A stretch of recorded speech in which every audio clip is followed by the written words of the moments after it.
Hello friend, তোমরা সবাই কেমন আছো?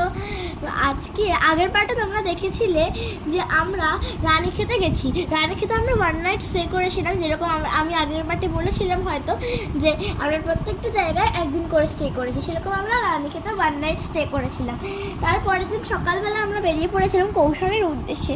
কৌশানির হোটেলটা খুবই সুন্দর ছিল, আর কৌশানির হোটেল থেকে সকালবেলা মানে পরের দিন সকালে এরকম দেখতে লাগছিল। আর কৌশানির হোটেলটা দেখতে খুবই ভালো ছিল। আর বিকেলবেলা আমরা সেদিনকে টি গার্ডেনে গেছিলাম। তারপরে এরকম আমরা আমাদের হোটেলের ব্যালকানিতে বসে নাচ গান করছিলাম, আমরা যে যা পারি আর কি। তারপরের দিন আমরা চলে গেছিলাম মুন্সিয়ারির উদ্দেশ্যে। আর এইটা হচ্ছে বৈদ্যনাথ টেম্পল। তো এই টেম্পলটা আমি জানি না আমি ঠিক করে প্রোনাউন্সিয়েশন করলাম কিনা, কেন আমি জানি না। আর তারপরে আমরা চলে গেছিলাম সরজু নদী, তারপরে গোমতী নদী।